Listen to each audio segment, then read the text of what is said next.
Hello and thank you for joining us on the Thursday edition of Journalist Hangout. I'm Benga Oreshagun. Today on the program, NJC insists that Justice Ikpambese remains Chief Judge of Benue State. State governors boycott postpone FAC meeting over unremitted 1.7 trillion naira by NNPCL. And later on the show, Federal University Lokoja shut down indefinitely after students' deaths. I'll be hanging out with Paul Dada and Kaidi Ladendi. Journalist Hangout starts right now.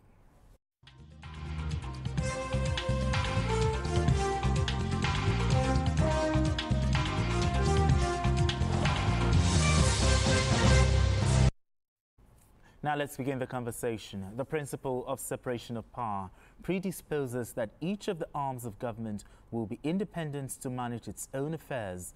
In Benue State, not central Nigeria, the executive, the legislature and the judiciary appear to be on a collusion course over the purported suspension of the state chief judge.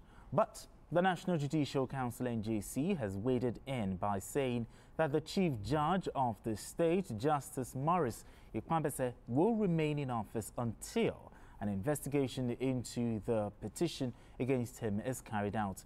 In a statement, the Deputy Director of Information at the NJC, Kemi Ogedengbe, said the council has received the petition against Justice Ikpambese, which is yet to be investigated in line with the council's procedure and the principles of fair hearing.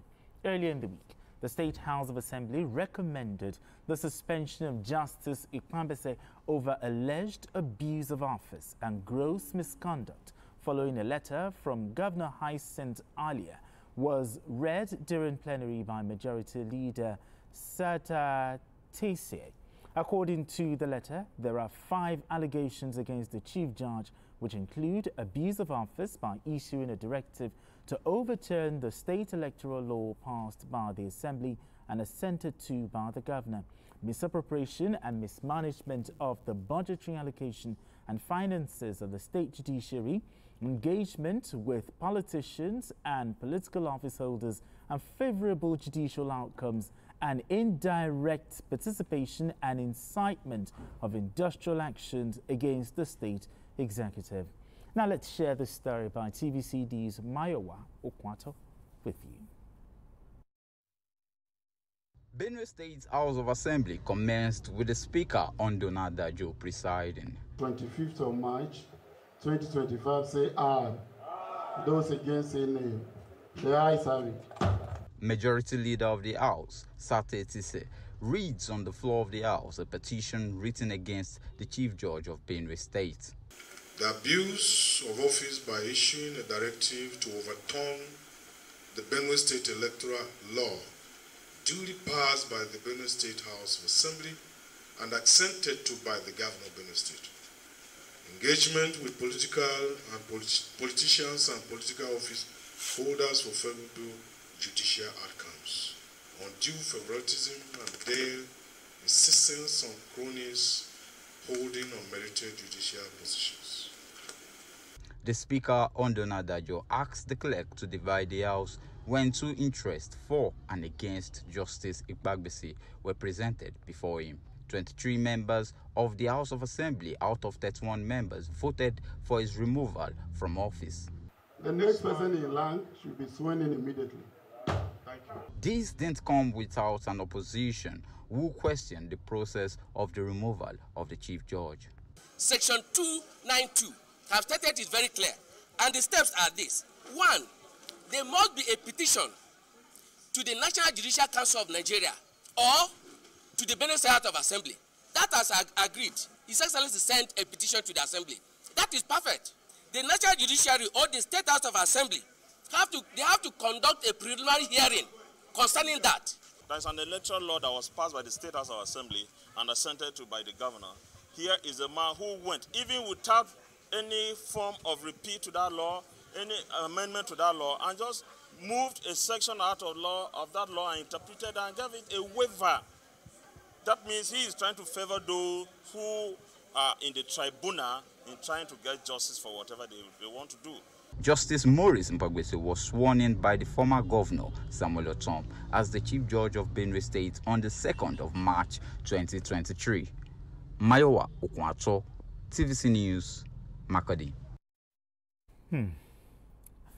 Okay, let's start this way, because according to the Constitution, Section 292, which in the report was referenced there, who has the statutory powers to recommend the removal of a chief judge of a state? Who has that statutory power, according to the Section 292 of the 1999 Constitution? Now, is the question to recommend or to remove now? To remove. Okay, so I want to assume that the lawmakers are not lawyers, just like I'm not also a lawyer. Okay. So, because lawyers will tell you that you can't just take a segment of the law, a clause of the law, and drive your case, that you need to look at it holistically. Now, from a distance, I believe this is defeatist in the sense that when you're dealing with the separation of power, and you're talking about the head of an arm of government, it should not rest with another arm of government.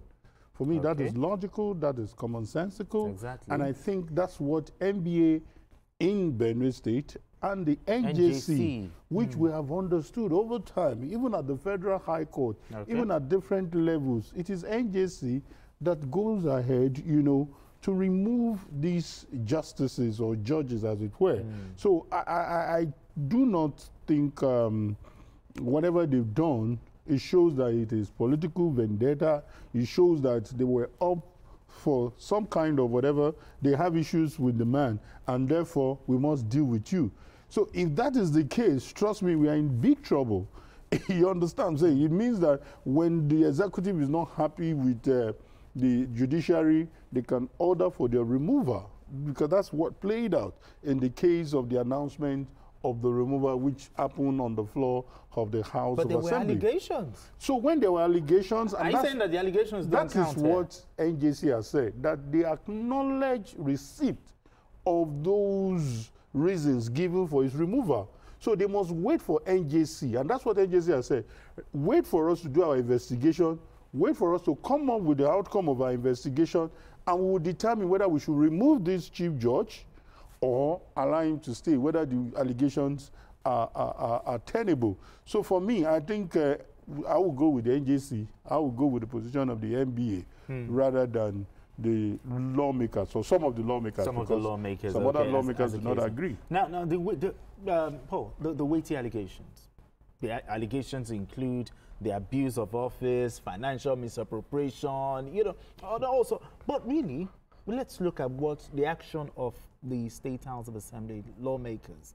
What is the implication of what the action of the Benue as it relates to separation of powers, you know, as enshrined in the Constitution, and also as propounded by Baron de Montesquieu? All right. I think the implication is that people have not been able to separate governance from politics. We politicize everything. And all this came from the governor. All this came from the governor. The governor wrote the House of Assembly. Okay? The governor should have talked to the NJC. You know, these are allegations. These are still allegations. Now, apparently, the governor had issues with the chief judge. Now, whether those allegations are valid or not remain to be seen. Now, I'm not going to start speaking for the chief judge. Okay. Now, because they are allegations. True. So I'm not in a position to say these allegations are true or not. But apparently, the governor wants him out. Because there is nothing wrong in the governor, you know, letting the NJC do the investigation and then recommend. The NJC also does not remove. The NJC will recommend to the governor that they should be removed. And then the governor, with the support of the two-thirds majority of the House of Assembly, will now remove. So that is the step. That's the process. NJC, governor, House of Assembly. All right. Now, I think that governors don't the governors, Nigerian governors, many of them have not understood that if they are asking to be elected, they are asking to be elected as governors, not as absolute monarchs. It does not bode well for our constitution when governor begins to act like kings, absolute monarchs, over other organs of government. You see, we are told that we have 3 arms of government that are supposed to be independent. And if there is any arm of government that its independence must be safeguarded, it is judiciary. Because it is the judiciary that checks the excesses of these other arms. And even interpret the whole thing. Interprets. So, it's come to it. And this is not, it's not the first time. Okay. Remember, River State Governor Amechi was also trying to... he closed the courts. In all of that. So governors must understand that, look, separation, we must not only understand separation of powers in theory, on paper, we must practice it. In practice as well. We must respect institutions. But this matter, it's obviously a fight between the executive and the judiciary. But the question is, why did the legislature join in a fight that it has nothing to do with? And so it is, how do we put it now? The legislature that is joining in is not the legislature in its entirety. Part of the legislature is with the governor, and some are with the judiciary or the head of judiciary. Let's even give it a direct tagging. Now, whether you want us to go to the fact that this is even on the surface level, there are 2 other gladiators, the governor and probably his supposed former godfather. So, so it is about, now don't ask me who the godfather is. So what I'm trying to say is that it is about, I do not want any vestiges of this godfather around me. If it is possible to even remove those lawmakers who are not ready to play ball with the governor or dance to the music of the governor, I don't even mind them being kicked out. Now, you saw what happened. They've been suspended. And the lawmakers are even saying that, number 1, your suspension is a nullity. And 2, the House rule says you can't do it more than 14 days. But you've gone ahead to even make it 3 months. So you can see an extension of battle. So it's not about legislature joining in. You know, legislators will be needed, like he mentioned. So when NJC recommends for his removal, the governor will still need the buy-in of the legislature. So it's a case of the legislature jumping in before their time. So let us wait for the NJC to do their unbiased, because a lot is expected from NJC. Like he said, that's the tenet of democracy. That's the definition of practicing democracy. If the judiciary is compromised, if the judiciary is not being fair and unbiased, then we know that we have lost it. So please allow NJC to do their job, whatever they come up with. And if the governor does not have his way by kicking him out, he should just leave with the head of judiciary. Now, the weighty allegations, leveled against the chief judge, is this something to be worried about, or is this just politics? Well, I wouldn't want to... because these are weighty allegations. Yeah, they are weighty allegations. But these are not new allegations.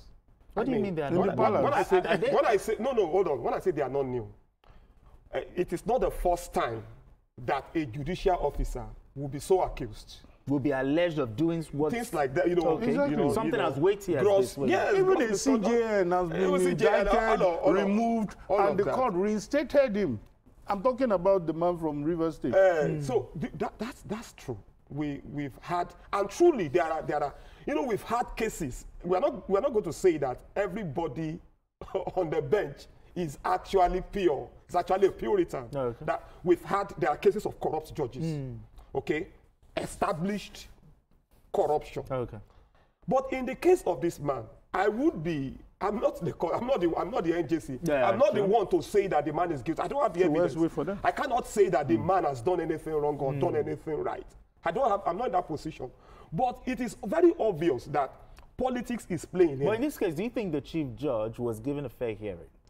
He will speak to the. He will have to talk to the NJC. He will have to talk to the NJC. They will sit him down. They will face a sit panel. him down, and the NJC will come up with and of course we are also going to hear how NJC came to its own verdict. Its own verdict, okay. So until we hear what the NJC has to say, then there's nothing we can say about it. We cannot speak about the allegation, but we can talk about the manner. Exactly, because everybody, see, we need to be fair to everybody. Even in the law court, the fact that I accuse you of doing something does not mean you did it. Exactly. I have to prove it. I have to prove it. Okay, he who alleges must prove. Exactly. Exactly. All right, gentlemen, let's move straight to our next conversation. In Benue,